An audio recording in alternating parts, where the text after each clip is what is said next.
paciente Zaira, ¿cierto? Saray, Ok. 12 años, ¿cierto? 11. 11 años. Bueno, estamos con un paciente Sarai de 11 años aproximadamente.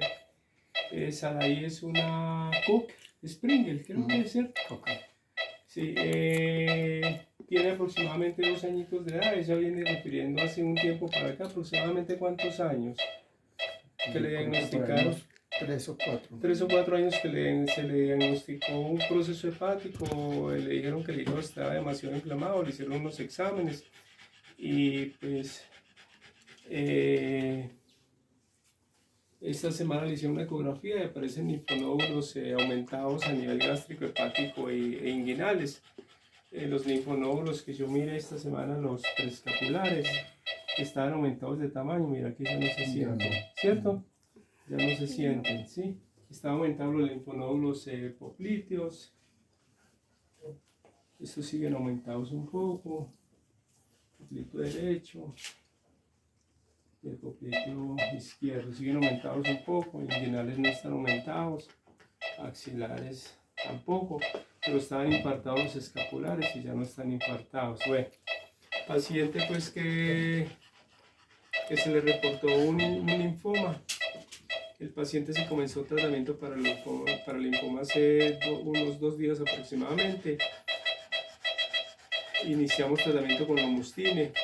Es posible que tengamos que, según como siga el paciente, comenzar con sulfato de vincristina también, pero realmente con el lomustine responde muy bien.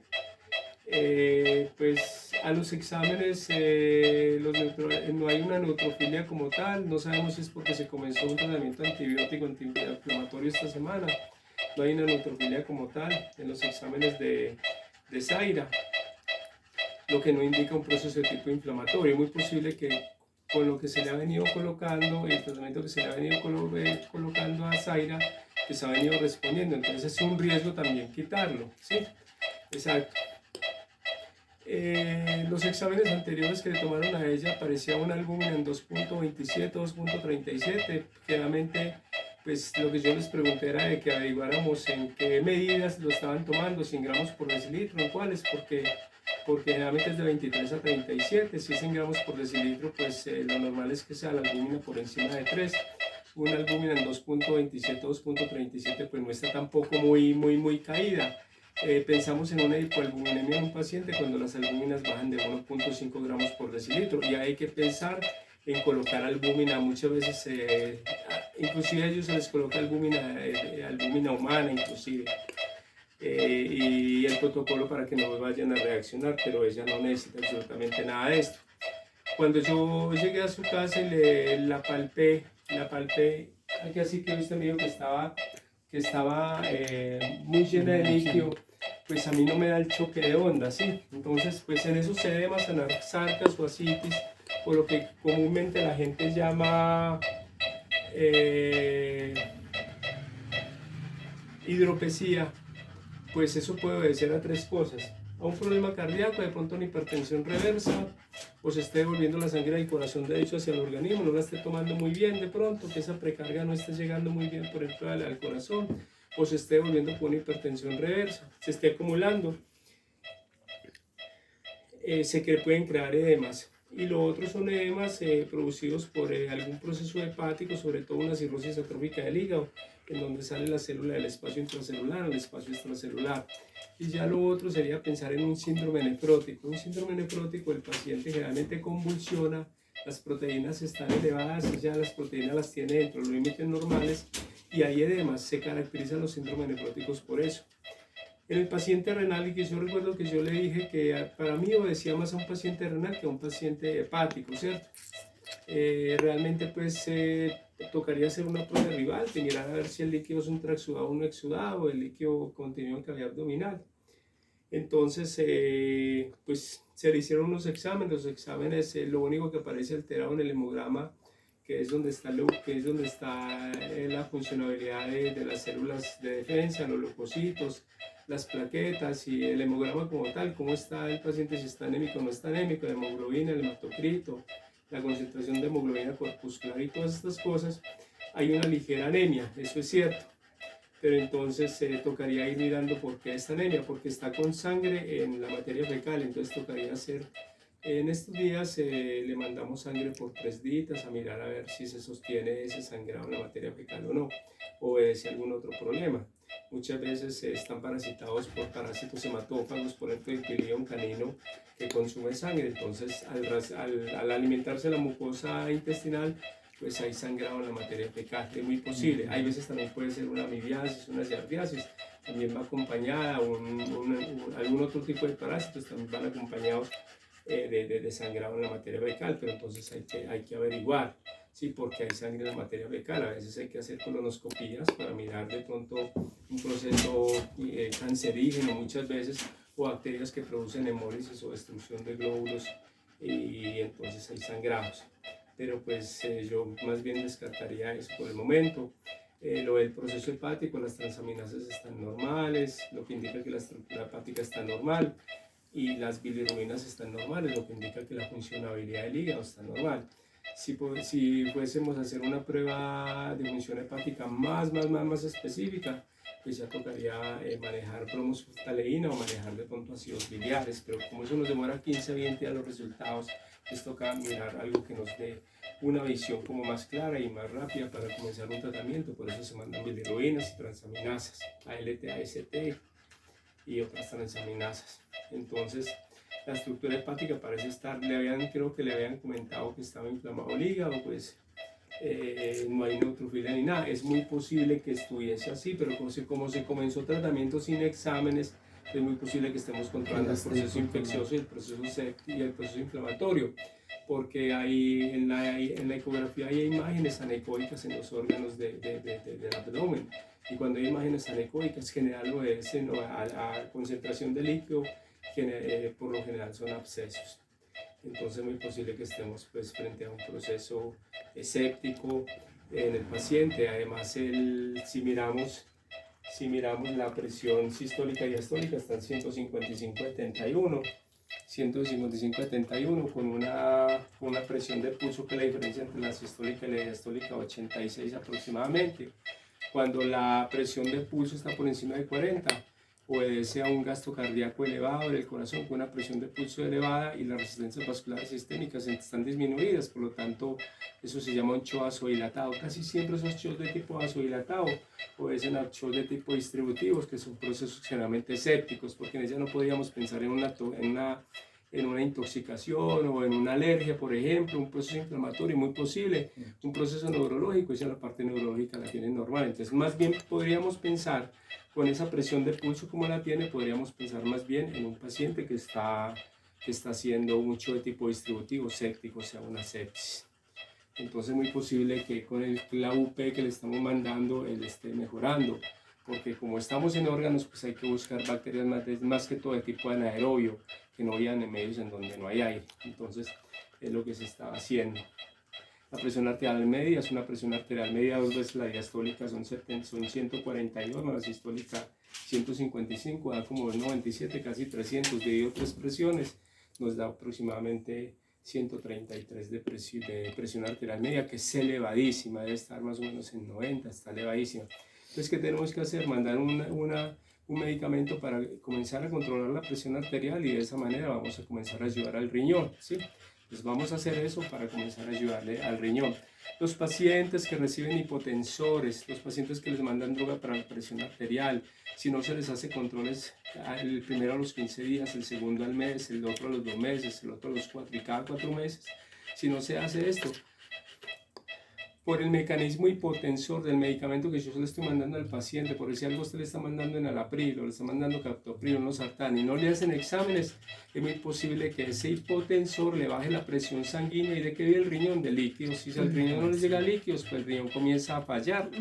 Entonces comienza a alterarse la presión hidrostática, la presión de agua de la entrada del agua al riñón, el riñón comienza a entrar en falla. Entonces esos pacientes yo les advierto que estar haciéndoles controles, porque la gente no los vuelve a hacer. Y cuando vuelven donde uno, el paciente está vuelto una nada. Así me ha pasado con muchos pacientes, y como uno ya en ese momento muchas veces no puede hacer nada, terminan enojados con uno, consiguen una mascota, uno no lo vuelven a buscar y uno les advirtió las cosas. Son pacientes que hay que hacer controles de creatinina cada mes siquiera los dos primeros 3 meses para poder controlar la entrada de líquidos al riñón y que el riñón no se esté alterando. Entonces, eso es lo que hay que hacer. ¿Para qué? Para ajustar la dosis del hipotensor. Entonces, por eso es que el médico le manda exámenes cada 3 meses y para ir mirando cómo se va comportando eso. Como es un paciente que tiene la presión por la sospecha de la albúmina, yo le hice un perfil renal a él porque le han dicho que la albúmina estaba caída. La albúmina la tiene normal, las globulinas normales, las proteínas totales las tienen normales. Por lo tanto, pues yo había pensado que como había una hipoalbuminemia, de pronto podía ser que había una falla hepática o una falla renal o una infección generalizada en abdomen o un proceso inflamatorio generalizado en abdomen o un cáncer o una tirotoxicosis, o sea, un problema a nivel de tiroides. Entonces yo me confundí, por eso le dije, Nelson, hagámosle exámenes de nuevo, que es lo normal. O sea, cuando el médico coge un paciente nuevo, lo normal es que el médico le haga exámenes de nuevo y arranque, porque si no arranca, porque si no se arranca, entonces pues uno queda queda uno con muchos vacíos a veces, ¿no? Entonces lo mejor es eso. Y comenzar es un paciente que tiene ritmo sinusal, hay onda en todos los complejos, quiere decir que el general del corazón está trabajando, está generando el impulso eléctrico al corazón. Cuando el general del corazón no trabaja, entonces el que toma el mando del corazón, el que se le sigue al general, que es el mayor. Entonces, ¿quién es el mayor en el corazón? El nódulo auriculoventricular. Si este no trabaja, entonces el nódulo interventricular o las de His comienza a comandar, pero ya comienza un corazón a fallar. Pero el general del corazón está trabajando y súper bien, ¿sí? En un paciente para mirar si el ritmo sinusal o no, entonces se mira si el general está trabajando, que es el nódulo sinusal. Entonces hay en todos los complejos, antes de la raya larga hacia arriba, hay una pequeñita que es el nódulo sinusal, está trabajando súper bien, aquí también lo podemos ver. P antes sea QRS, quiere decir que la despolarización y repolarización auriculoventricular, o sea, que el ventrículo se dilate y se contraiga para que se reciba sangre del organismo y mande al organismo de los pulmones, está trabajando súper bien, ¿sí? El PQ, que es otro que medimos nosotros en el electrocardiograma, está normal, está menos de 0.2 segundos, lo que no indica que haya bloqueos de rama ni nada de eso, que haya alguna rama que esté obstruyendo un flujo sanguíneo, alguna cosa, para nada, y está trabajando bien, ¿sí? Las ondas R, que son las largas hacia arriba, son ondas R regulares, quiere decir de que la frecuencia ventricular está trabajando bien, la frecuencia auricular está trabajando bien, porque son ondas R regulares, sobre todo la frecuencia ventricular. Como está en 119, pues podríamos hablar de una taquicardia sinusal. Generalmente cuando pasa de 149 sí podríamos hablar de una taquicardia sinusal, de resto no, o sea, ese corazón está trabajando muy bien. Las ondas pletismográficas que las medimos nosotros ahora, esta, dame la cabecita un momentito. Aquí vamos a mirar saturación, ahora estaba saturando en 97, estaba saturando pues normal. Luego nos bajó a 95, tiene una frecuencia cardíaca de 128, entonces es una saturación pues normal. Todavía no nos ha medido la saturación, pero es un paciente que nos está saturando normal. Sí, igual pues ya la vamos a mirar cómo está la frecuencia respiratoria. La frecuencia respiratoria está dentro de los parámetros normales. Está un poco acelerada, está en 64. ¿Por qué está acelerada? Porque está eliminando ácidos volátiles a través de los pulmones del agite. ¿Por qué? Porque ahora estuvo estresadito, ¿no? Entonces, pero eso pues es normal. La temperatura ha estado bien, está normotérmico, todo eso, la frecuencia, las ondas pletismográficas, las ondas de flujo pues están normales. Es un paciente que hasta el momento viene bien. Entonces, ¿qué es lo que hay que hacer? Aquí podríamos evaluar muchas cosas. Si yo divido la frecuencia cardíaca entre la presión sistólica, esto me da el índice de choque. Y si mido la frecuencia cardíaca entre la presión arterial media, me da el índice de choque modificado. ¿Cómo yo mido estas cosas en un paciente crítico? Pues con el paciente crítico, los índices de choque deben estar entre 0.5 y 0.7, 0.8. En embarazadas, índices de choque de 0.9 nos están indicando un problema de coagulación, nos está indicando algún otro problema o que está indicando algún otro proceso mórbido, por ejemplo, de embarazada, a un síndrome de HELP, por ejemplo. Son muchas cosas, aún problemas en coagulación, todo eso, problemas a nivel hepático y todo eso. Entonces uno puede hablar muchas cosas en el paciente crítico. ¿Qué es lo que vamos a hacer con ella? ¿qué es lo que vamos a hacer con Zaira? Saray. Con Saray. Pues vamos a continuar el concentrado medicado, que pues no sería medicado durante 2-3 años, concentrado medicado para Y ella. le interrumpo un poquito, ¿cómo le parece que ha mejorado lo de la, cierto, lo del popó? Mm. Porque Entonces, ella comía el otro y inmediatamente se iba a hacer. Esos concentrados, Cambio este- sí, porque son concentrados que tienen mejor digestibilidad. Y al ser más digestibles, la poquita cantidad que uno les dé, sino que la gente lo que quiere ver es un bulto grande y por poquita plata. Entonces la poquita cantidad que uno les dé la asimila al organismo, o sea, es digestible. Entonces al ser digestible, pues si yo estoy lleno, pues si yo estoy lleno, como menos o como más, como menos. Entonces como tiene buena digestibilidad, queda llena, come menos. Y por la digestibilidad tan alta elimina menos. Los concentrados ordinarios, ¿qué hacen?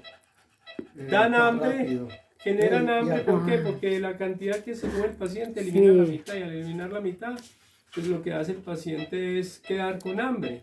¿Y quién está perdiendo la mitad convertida en dinero? Pues el dueño del paciente. Entonces hace mucho popó porque la digestibilidad es baja. Sí, mucho. Entonces sí, usted está comprando un bulto así, pero usted le está dando a toda hora la coca. Sabe, Dele, lo sacaba Ah, sí. y eso no lo mira Y hacía uno. como 2 veces Sí. seguido. No, y cada vez que comía de una. Sí, entonces ya con esto ya van mejorando. Ahora está consumiendo un concentrado hepático. Ahora la glucosa está bien. ¿Sí?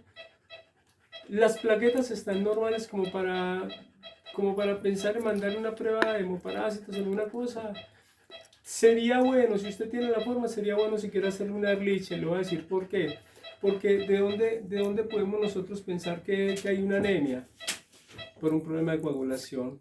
Entonces sería bueno, un SNAX4 mide Birofilaria mide Borrelia, ¿sí? Mide anaplasma y mide Ehrlichia. Lo más común acá en nuestro medio tropical es Ehrlichia canis. Y la Ehrlichia mata a un paciente, le vuelve el hígado y el riñón, no da nada. Es muy posible que el proceso hepático ha venido, yo no estoy diciendo que no, ¿sí?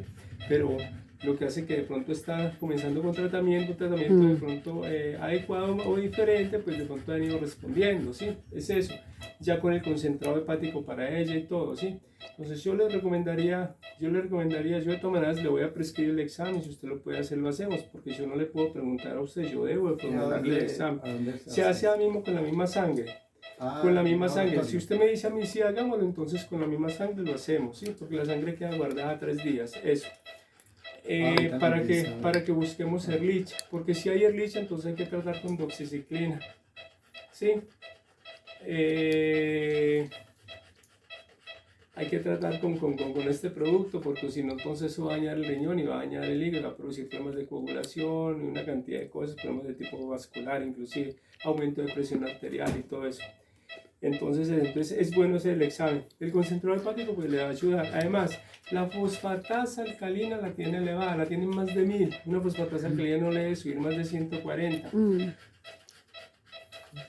En lo personal, en cuidado crítico, nosotros para tratar un paciente crítico y decir que está crítico es cuando los niveles de una enzima se nos alteran 3 veces. Por decir algo, si yo estoy midiendo estructura hepática y yo tengo una LT en 85 y otro colega me dice, oh, mire esta LT en 120, no, yo le pongo cuidado a esa LT, o sea, le voy a comenzar a poner cuidado a ese paciente y quizás lo voy a medicar con un concentrado medicado.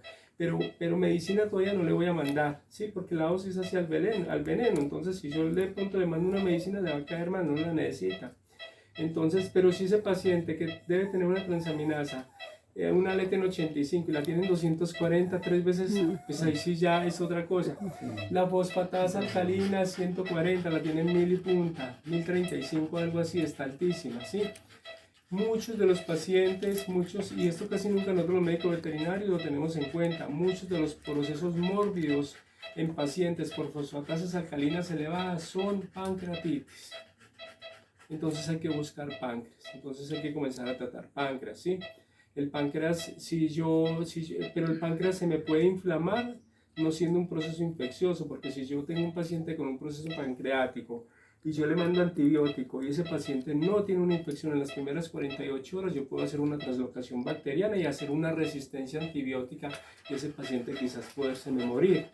Entonces yo ese paciente, pero mire que nos ha venido respondiendo, ¿sí? Entonces, por esa fosfatasa alcalina continuamos con con el concentrado medicado Hepati, continuamos con él, la marca pues no la digo, sí.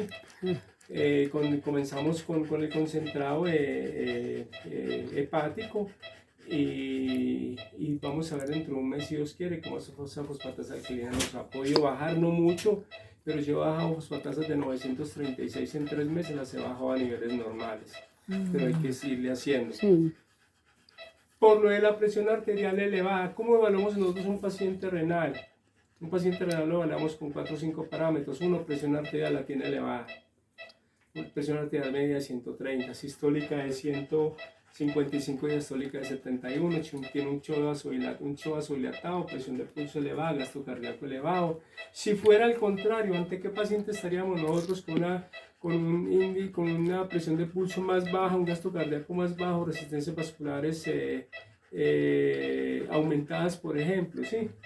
Resistencias vasculares con una presión arterial elevada como mecanismo compensatorio?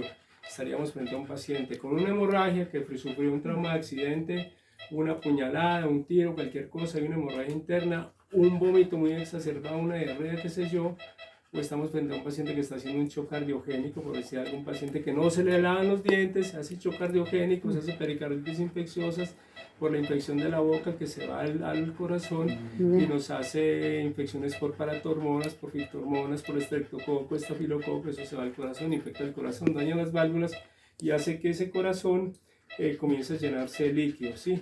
¿Qué es lo que protege al corazón de que no se golpee contra el tórax? Algo que se llama una membrana que se llama el pericardio. Este es el corazón, este es el pericardio. Le tenemos un líquido poquito para que el corazón amortigue ahí.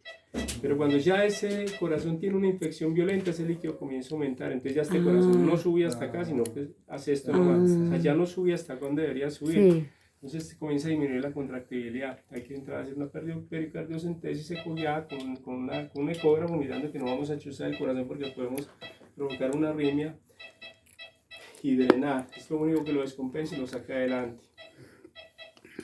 Un mecanismo, algo contrario a un shock vasodilatado, que lo que tiene ella, con presiones de pulso bajas, resistencias vasculares sistémicas vasopresivas, con la presión arterial aumentada y gasto cardíaco disminuido y presión de pulso disminuida. Tenemos un síndrome obstructivo, entonces vamos a pensar en una enfermedad pulmonar obstructiva crónica, en un SRA, un síndrome de estrés respiratorio agudo, un neumotoras de atención, una tromboembolia pulmonar.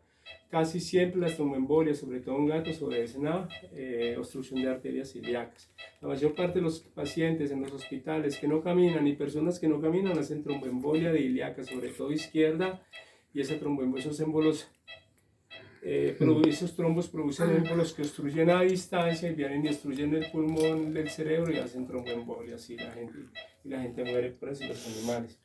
El paciente renal lo hablamos, presión arterial elevada, la albúmina la tiene normal, está normal. Que habíamos visto en el examen anterior que estaba caída, que estábamos preocupados por la albúmina, ya explicamos sobre eso, ¿sí? Está normal. La relación proteína-creatinina está elevadísima, está en 1.40 y punta, elevadísima, que es el tercer factor. Primero, hipertensión arterial. Segundo, albúmina, que esté caída en sangre y aumentada en orina, o sea, la microalbuminuria en orina que esté aumentada, ¿sí? Está normal. ¿Listo? La tercera, relación proteína-creatinina, lo normal es que esté en 0.2. Hasta gatos se espera 0.4, perros 0.5, para sospechar enfermedad renal que se viene, ¿sí? Que está haciendo escoropinitos para enfermedad renal. Y de para arriba confirmativa, la tiene 1.40 y punta, debemos de comenzar a tratar riñón. Y lo otro es la creatinina. A veces nosotros los médicos mandamos siempre creatinina, pero no mandamos dimetilarginina simétrica, un SMA. Y resulta que el SMA es un predictor temprano de enfermedad renal. Yo puedo predecir en un gato enfermedad renal con 48 meses de antelación si mando SMA. Me aparece alterado, me aparece por encima de 20, de 14 a 20 sospechoso, hasta 14 es normal, miligramos por decilitro, 14,1 a 19,9 sospechoso, 20 hacia arriba es confirmativo enfermedad renal. Yo puedo predecir en un gato 48 meses de antelación, en una perrita o en un perro 27 meses antes de que va a haber enfermedad renal. Cuando uno manda creatinina y aparece aumentada la creatinina, ya está normal, está en punto 60 y punta, algo así, estaba en punto 80 y punta y ya está en punto 60 y punta, ¿sí? Cuando nos pasa a 1.5 ya es un iris tipo 1, 1.5 a 2.5, iris 2, 2.5 a 4, iris 3, 4 en adelante, iris 4. Entonces nosotros vamos evaluando cómo está el paciente y cómo está el paciente en su proceso renal o oncológico con los parámetros bioquímicos, ¿sí? Los marcadores biológicos, los marcadores bioquímicos de ellos. Ella para nada. Pero a veces es un error, a veces cuando mandamos creatina la encontramos aumentada, el riñón está ya dañado al 80 y 70 y 50%, entonces a veces es mejor que CMA. Pero hasta el momento va bien. Entonces, ¿qué tenemos que hacer? Pues comenzar, cuando yo tengo un paciente con la creatinina sola elevada y yo sospecho que es un paciente renal, pues debo mandar concentrado renal. Pero si la presión arterial está alterada y la proteína está aumentada, en este caso la relación proteína-creatinina está elevada, es que debo comenzar tratamiento renal. ¿Listo? Entonces, eso era lo que yo les quería decir. Bueno. De ella, de resto todo está muy bien. De esa hipertensión ya toca darle ese medicamento. Sí, sí, claro, claro. claro. Y están haciendo los controles. Bueno. ¿Sí? Ya hace la labor precisa, ¿cierto, Sí, sí, doctor? sí, Tiene que claro. ser muy juicioso. Sí, sí. Me los invito para que vean mi canal Sala de Emergencias en YouTube. Bueno. Entran a YouTube, le dan Sala de Emergencias y apenas salgan los videos, hay 3 punticos al lado derecho arriba, le dan clic a los 3 puntos, buscan filtros, tipos de búsqueda y canal. Y filtros, tipo de búsqueda de canal, y ya entran al canal, ahí ven a mi perrita Lolita, se suscriben y dan like, es lo que hay que hacer. Hay más de 1000 y punta videos médicos. Si usted me permite subir este video, yo lo subo, si no me lo permite subir, no lo subo. Claro, doctor. Bueno, y para los colegas, pues me presento, soy Juan Carlos, veterinario clínico en pequeños animales. Soy clínico con orientamiento en cardiología, medicina interna, medicina de cuidado crítico, medicina de especies silvestres. Soy el fundador de la Sociedad Colombiana de Emergencias y Cuidados Críticos Veterinarios COES y mi consultorio soy a medicina veterinaria. Hasta un próximo cliente, que Dios los bendiga, que Dios me bendiga. Entonces vamos, usted ya sabe qué es lo que vamos a hacer. Usted ya lo sabe, la dieta, lo habíamos hablado. Como es un poquito costosa, entonces podemos ayudarle a ese riñón, le podemos ayudar con bajando un poco la proteína. La proteína en paciente hepático debe ser un 16%, en paciente renal un 11%, 12%. Los porcentajes de fósforo y de sodio en paciente renal deben estar en 0.2. Por eso ese concentrado que usted le estaba dando el monero, pues en cierta forma ayuda porque tiene un 0.8% en fósforo. El sodio creo que es, pero sodio, uno de los dos, 0.8. No es tan alto como los demás, pero no es un concentrado medicado.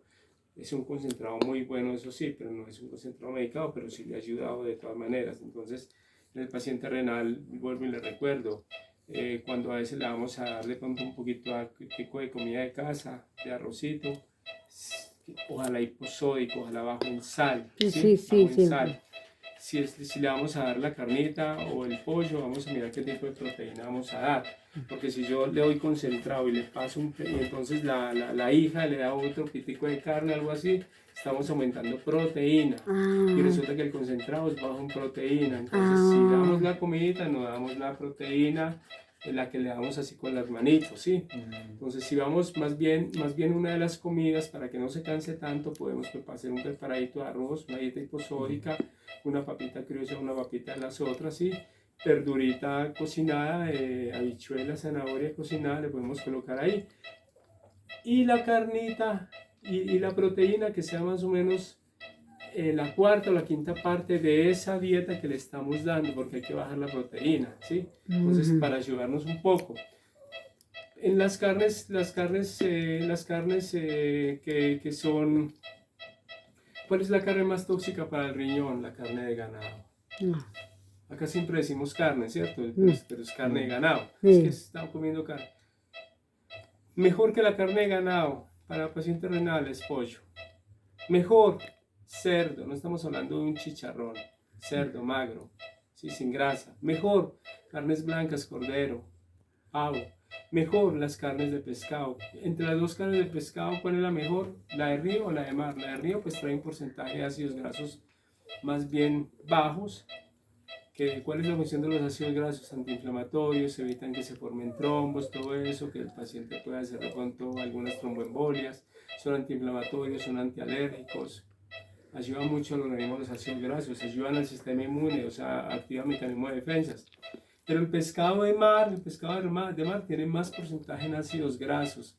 Pero entonces el pescado de mar, la trucha, el salmón, el anturio, el esturión, el bacalao, la sardina, se lo podemos dar, pero siempre buscar pescados que no vivan mucho en el mar, o sea, que no consuman mucho los desechos de los barcos. El barco en donde ¿dónde orinan los barcos? ¿Por dónde hacen popó los barcos? En el mar. ¿Sí? Un barco lleva 5.000 turistas y todo eso va al mar, todo eso va al mar. Los hidrocarburos clorados del producto de desecho de los gases que hacen que ese barco haga una combustión y pueda viajar a tantos nudos en el mar y ir de una parte a otra, todo eso va al mar. Generalmente el salmón vive muchos años en el mar, entonces recoge todo eso, entonces especialmente el salmón no. Ahora vemos mucho basa, por ejemplo, pero realmente no es tanto basa, hay que mirar si es basa o no. La basa es un pescado que crece muy rápido. ¿Y dónde se cultiva la basa? En la China. ¿Y en dónde se cultiva la basa? Muchos de esos chinos viven en manglares y viven encima de estanques de agua, de lagos. ¿Y a dónde va toda esa materia fecal y la orina? Pues ahí, y de ahí se alimenta el pescado, y ese es el que traen por acá muchas veces para vendernos. Entonces hay que tener en cuenta todo eso.